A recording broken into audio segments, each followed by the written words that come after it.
Mga kamanibela, mahirap magmaneho lalo na kung wala tayong nakikita. Kaya punta na tayo sa second letter ng Blow Bagets, ang L for lights. Muli makakasama natin si Sir Glenn. Sir Glenn, ano po ba yung mga karaniwang problema natin pagdating sa ilaw ng mga sasakyan? Ang karaniwan na nagiging complaint sa akin ng customer, nandiyan na yung number 1, is mahina yung ilaw. Sir Glenn, ano bang dahilan bakit humihina ang ilaw? Number 1 na dito is yung wear and tear niya. And then number 2, yung oxidation ng lens. Medyo lumalabo na in time yung lens niya.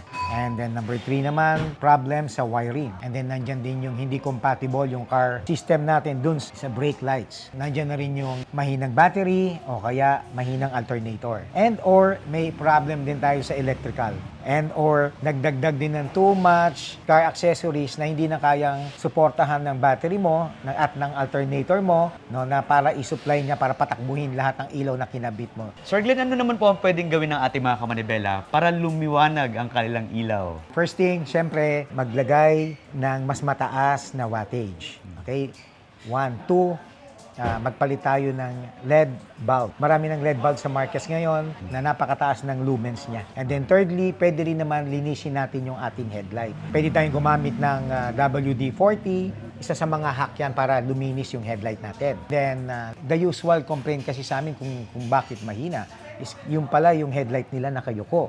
May adjustment din yan. We can adjust it para tama yung kanyang level ng height. Hindi sobrang taas para hindi nakakasilaw. Hindi rin sobrang baba para naman ma-illuminate natin properly ang roads. At the same time, we should check our battery, check din natin ang alternator kung working fine pa siya. Pero bukod sa mga nabanggit nyo na po, ano ba yung pinaka-problema? Bakit parang tila nahihinaan pa sila dun sa ilaw na gamit nila? Majority talaga na pumupunta sa akin upon visual inspection, ang nakikita ko main problem kung bakit they find na yung ilaw nila is lacking is number 1 na talaga dyan yung tint nila. Marami kasi yung tint nila ang nagiging reason kung bakit hindi clear ang kanilang vision.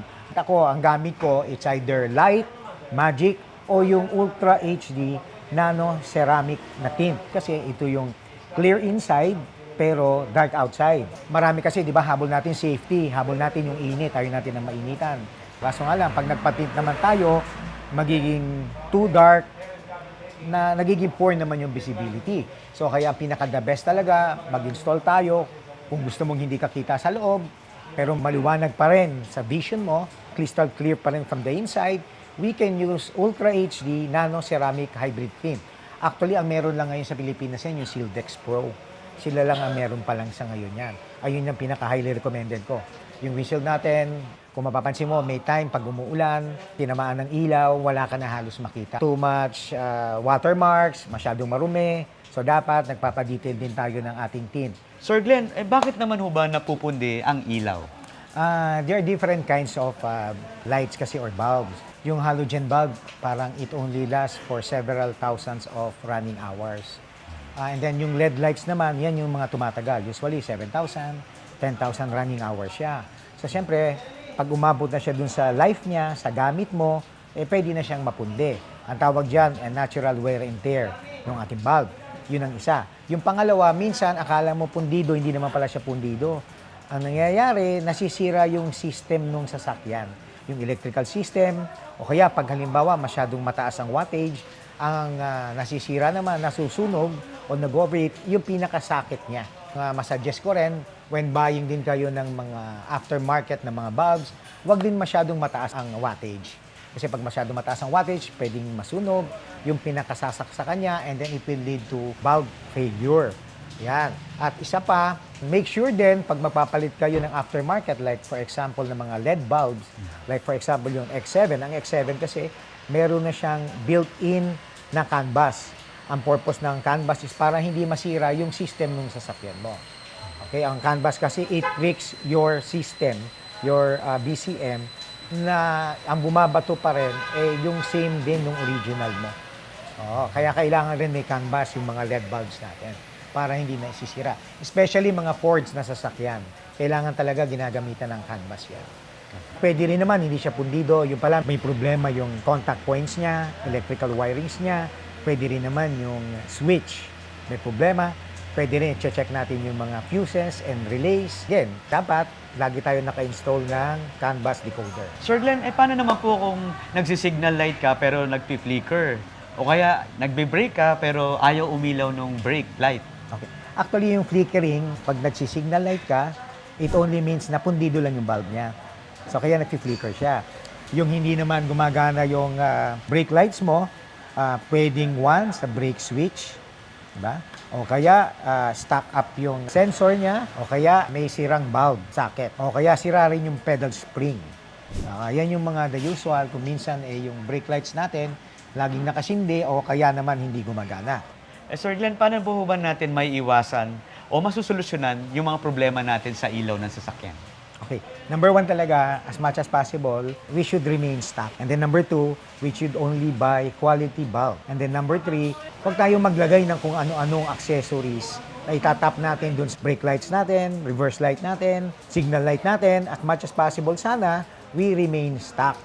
Kasi usually naman yan, meron kanya-kanyang parameters lang yan na hanggang dun lang. Kaya pag nagdagdag ka ng additional na ilaw, lumalampas siya dun sa parameters niya, so pwede na siyang magloko. Sir Glenn, baka meron pa kayong additional tips natin about sa ilaw ng sasakyan? Okay? Ang masasabi ko lang, when installing or when buying aftermarket LED bulbs, make sure lang, one, hindi masyadong malakas para hindi tayo nakakasilaw. Two, hindi rin masyadong mataas yung level niya. Diba? Preferably hanggang dito lang yung level pag binuksan mo siya. And then, when raining, best talaga to use yellow fog lamps. Actually, ang fog lamps talaga, hindi kailangan may cut-off siya. Mas maganda siguro kung may cut-off, pero ang fog lamps kasi talaga, built na siya na naka-scatter. Siguro may cut-off better, pero kahit wala, pero importante is yellow siya. At the same time, when raining hard, visibility is poor, o may fog siya, ang bubuksan mo lang yung iyong fog lights lang, which is yung yellow. Yung headlight mo na white, wag mo bubuksan kasi it will cancel out. Same with lang naka-white ka, bubuksan mo yung yellow mo, nakakasilaw lang yan, pero hindi naman siya makakapagbigay ng mas magandang output talaga. So, imbis na mas maging maliwanag, magiging mas madilim pa siya. Sir Glenn, ano naman po yung maisasuggest nyo magandang gamiting ilaw pag umuulan o kaya lalo sa gabi? Ang best kasi dyan talaga yung color temperature. Meron 3,000, may 4,000, may 6,500, may 7,000. Ang best for night driving is yung 3,000. Tulad nito. Ang color temperature nito, which is H11 nito, 3,000. Talagang makikita mo sa kanya parang dark yellow na siya. Ito ang best talaga when raining. And for regular driving naman, ang best color temperature naman is itong color temperature na 6,500. Hindi siya yellow, hindi din siya masyadong white. Ano bang relevance nung dilaw na liwanag sa gabi o sa mga umuulan? So pag tinamaan siya ng ilaw na white, ang tendency, wala ka ngayon nakikita, nadidip yung white color. Samantalang ang yellow, mas darker siya, kaya mas clear siya. Especially sa asphalt. Hindi rin masyadong advisable kasi ang yellow sa headlight dahil medyo masakit siya sa mata. Ang yellow, ilalagay natin sa fog light kasi nasa baba siya ng sasakyan. Make sure hindi ito nakakasilaw, hindi ito nakakaistorbo sa ibang motorista. Maraming salamat po Sir Glenn, sa inyong payo. Kaya liwanag sa dilim. Kaya mga kamanibela, kung may mga kilala po kayo na may mga pundido o umaandap-andap na ilaw, maganda po i-share nyo na sa kanila itong video na ito. At ngayon, natapos na po tayo sa pangalawang letter ng Blow Bagets, ang letter L. Abangan nyo naman ang susunod sa ating checklist, ang letter O stands for oil. I-share nyo rin ito sa ating mga kaibigan na palitin ang kanilang ilaw at huwag kalimutang mag-like at mag-subscribe sa official account ng ating Manibela TV.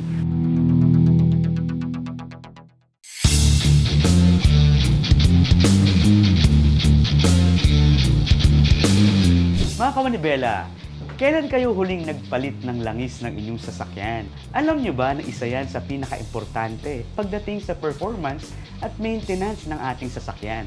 Kasama natin muli si Sir Glenn Potenciano Maniquis dito sa Dunamis GM, Ford Specialist, para sagutin ang tanong natin sa ikatlong letra ng Blow Bagets, ang O for Oil. Sir Glenn, gaano ba kahalaga ang langis sa buhay ng makina ng sasakyan? Actually, mga kamanibela, ang langis, it is the lifeblood of our engine. Una, it helps in lubrication, cooling, cleaning, and protection. Sir Glenn, ano po ba yung mga common problems ng ating mga motorista pagdating po sa langis ng sasakyan? Number one, ang paggamit ng maling grade o ng specs ng langis. And then number two, late o hindi pag-change oil. Bakit po ba, Sir Glenn, may iba't ibang klase po ba ng langis para sa iba't ibang sasakyan? Yes, meron. Then there are different kinds of oil. Meron tayong tinatawag na Group 1 base, may Group 2, Group 3, Group 4. Ano-ano ba ito? Yung Group 1 base oil, ito yung mga monograde oil, yung SA40. Group 2, ito yung mga multigrade oil.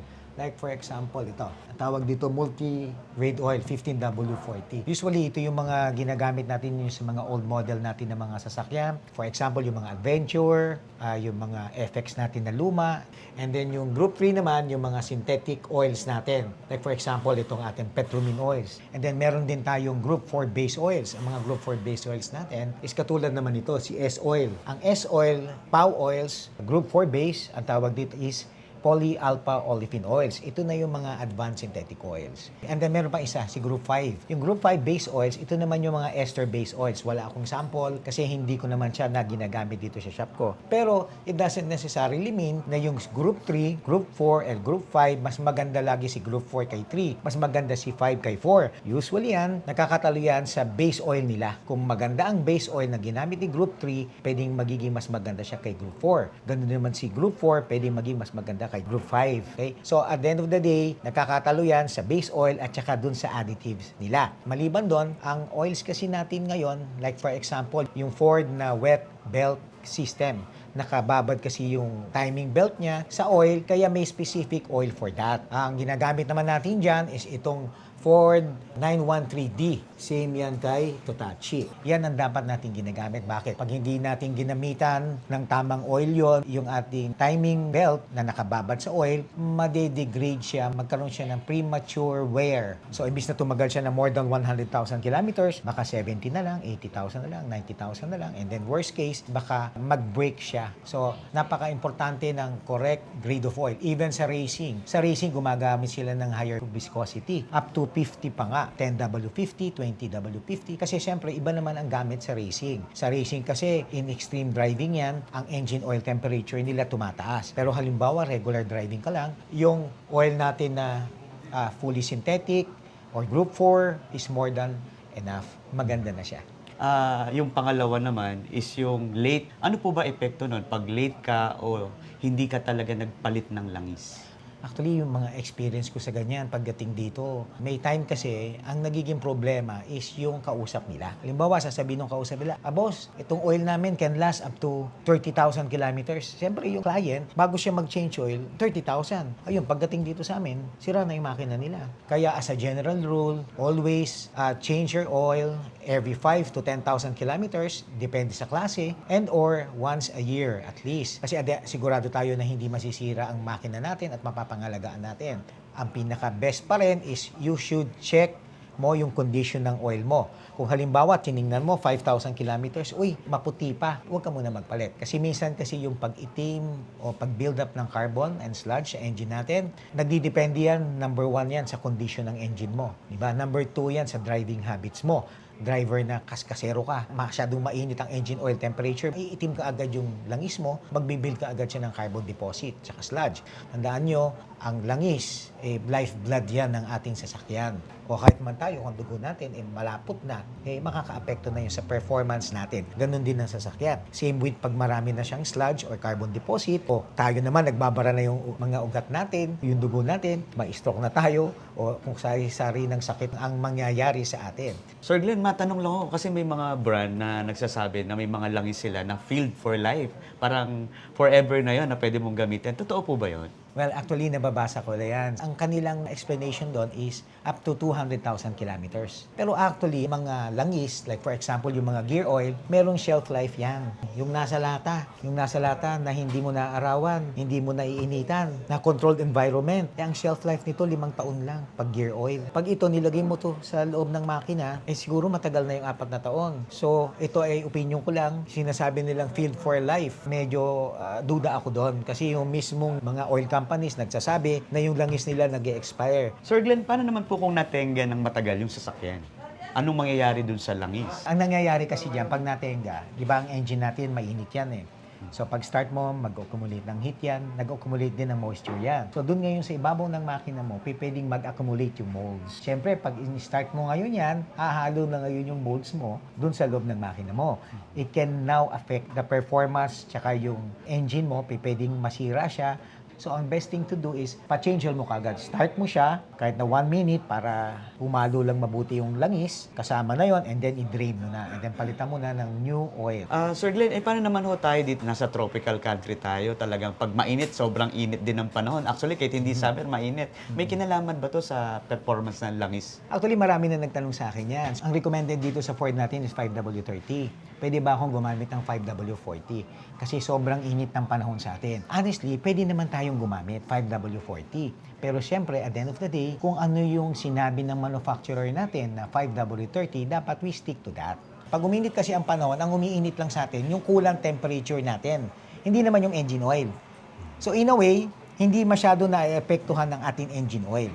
So ito naman 30 na to, although may epekto pa rin yung coolant temperature, pero hindi masyadong nakaka-apekto sa engine oil temperature ang mainit na panahon. Makaka-apekto lang ito if you are using it in extreme driving, right racing. No, mabigat sa makina, may bigat sa langis, tumataas talaga ang engine oil temperature. Kaya kung mapapansin mo, ang mga racers, they use 50. Kasi nga, pagka nga tumaas nga, pagka nga uminit masyado, yung 30 mo, pwedeng maging 20. Hindi na siya maging ganun ka-efficient o ka-effective when in terms to lubrication and protection. Oo. Naalala ko, Sir Glenn, yung lagi sinasabi ni Kuya Daniel, kung may binibili ka mang anumang gamit, lagi kang babalik sa manual para hindi ka magkamali. Actually, dati ako, DIYer din ako.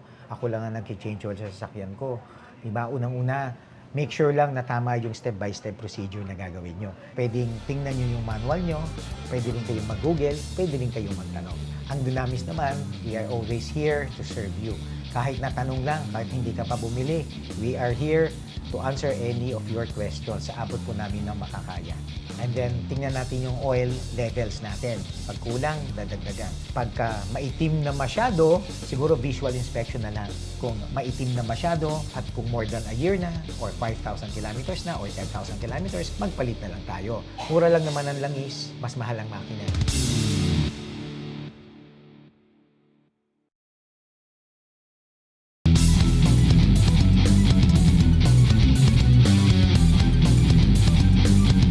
Paano kung nagkamali po ako ng lagay ng langis? Taas ba yung konsumo ng gasolina ho? Tataas siya. Pero hindi mo siya mapapansin. Ang difference kasi niyan lumalabas is nasa less than 1%. So, hindi mo siya manonotice. Rine-recommend ko na lang minsan yung C3. Bakit? Kasi yung C3 kasi mas better siya sa protection. To be exact, 0.07% lang according sa test. Ang better lang efficiency. Ang tanong, bakit yun ang rine-recommend nila? So dahil green company sila, advocacy nila is to save the environment. So yung may less than 1% na savings sa fuel can help the environment pa rin.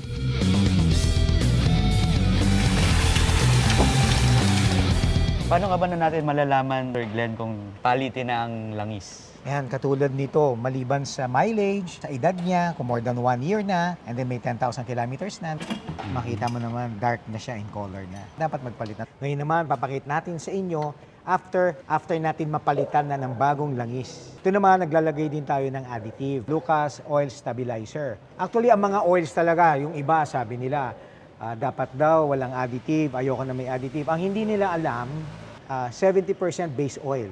30% additives. May additives din yon. Kaso nga lang yun, siyempre medyo tipid ang additives nun. Ito ngayon, nilalagyan natin ng mas marami pang additive.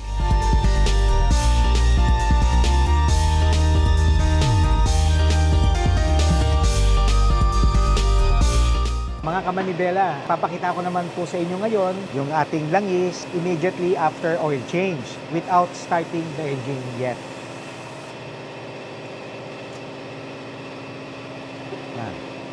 Ito na po siya, napakalinaw. Para siyang walang langis. And then, start ko naman ngayon yung engine for a few minutes and then let's check naman kung ganito pa rin ba siya kaputi o hindi na. Now naman mga kamanibela, na start na natin yung engine natin for several minutes. At tingnan naman natin ngayon kung umitim ba ang langis natin after change oil.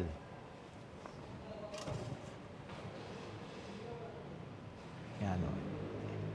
Para pa din walang oil.